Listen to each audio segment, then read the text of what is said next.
I'm going to talk about is maintenance beliefs or behaviors, or we call it beliefs. You know, I always said, and you must, if you ever have been at the mainstream conference many years ago when I talked, I always included this. It's more important to do the right thing than to do them right. Of course, you shall do both of them. But if you kind of just focus on do this right and better and better and better, well, it might from the beginning be the wrong thing you're doing. And then you kind of stuck. You get to a certain level of improvements, but you don't reach the full potential. And there are many examples on this. I've seen many organizations where they had so much reactive work that they put more and more people on shift. A night shift in a 24/7 operation, right? And that was to say, well, we have so many breakdowns that we have to react to them, instead of saying, no, our goal is that we shall have perhaps only one person, most probably an electrician and perhaps an automation mechanics for shift. Everyone else is on call, because we are going to fight the problems we have, and we're going to reduce the number of failures and urgencies we have. That is the right thing to do. So, in my opinion, if you are a leader, you should have done the set of these are the right things to do for us. And then you bring in the organization to say, help me to do them right. How are I going to do them right? Again, it's much easier for a leader to sell that this is the right thing to do than tell them this is what we're going to do. Because then you involve people also. So that is a very important part of this, that you give the guidelines, but you also include the people, of course, because good maintenance management is still about people. And sometimes we focus too much on just technology. I love technology. I follow it always, but it's still about people and leadership. Absolutely. The technology is an easy part. You can actually buy it.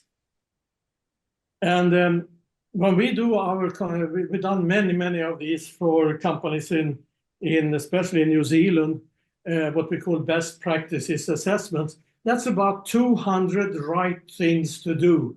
And then you involve the organization and say, we're going to evaluate this, and you can go through all these 200 right things to do. And if you disagree on any of them, okay, let's change that. So far, we never changed anything more than what I call a shutdown, what I call an outage, what I call an annual stop. I mean, verbiage, but otherwise they have really stayed the same for many years. And we've done hundreds of those best practice assessments around the world.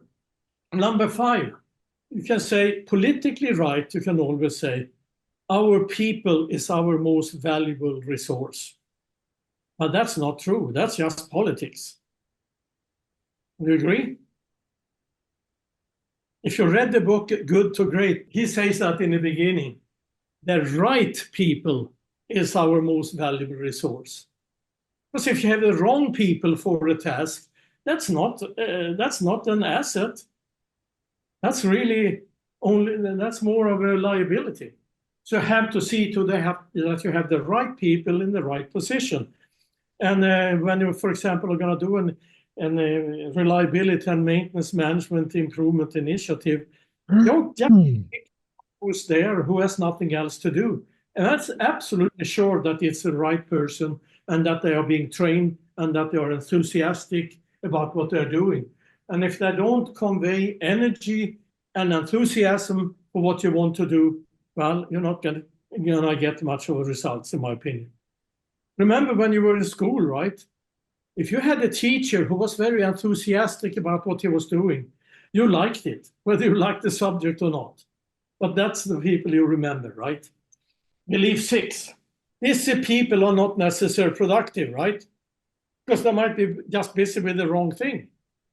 So consequently, KPIs, key performance indicators, such as wrench time, are not only outdated, but they are the wrong things to do. Because it only focuses on people going out around the corner, checking, is that person busy with hands-on tools or with spare parts or turning wrenches and so forth? Ridiculous. I mean, it's people will just pretend to be busy if it is that you say, now we have shown here that we only have about 18% hands-on tools time. So how are you going to fix that? Well, first of all, if nothing is done and the next assessment comes, people are going to pretend to be busy. They're going to say things like, hey, don't do this job too fast, because the longer it takes, the more busy we are, right? They're going to pretend to do that. And this is the year 2024. And there's still people preaching this. How do you think you feel as a competent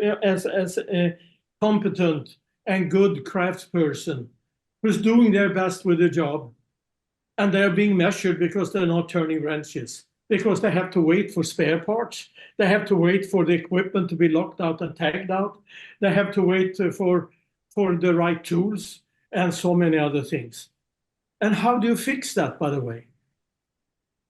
You fix the process they work in. And that is the responsibility of management. You fix the process you work in.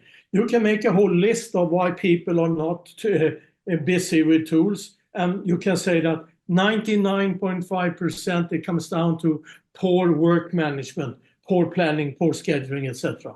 Almost all of it. It's only one time when I would say, okay, you get better hands-on tools assessments, more busy people with the right things during a shutdown. Because shutdowns are so essential for big processes that actually top management cares about it. They follow up on it.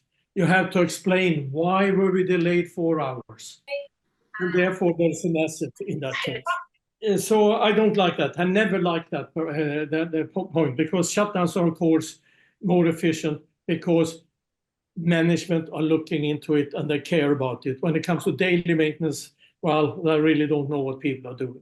But it comes down to the core processes in maintenance. People do not mind change, but do not like to be changed. And this just fits into that when you talk about change. And by the way, I don't like the word change management, because changes are not always good. Many changes are disasters, actually. Just go to politics and many other things. I like improvement management. That's another word, but okay, just as passes, right? And the belief 7 comes into the fact that we need to involve people into the changes we're going to do. And therefore, it comes up here later, we need to explain why, and really make a case of that. And say, this is why we have to do this. And this is what it means to you. And what will a future look like? For example, 5 years from now, this is the way it's going to look at. Our overtime is down way below 1%, and it is, for example, scheduled, so it's not a surprise at the end of the day. And there are many, many other things that you can list there.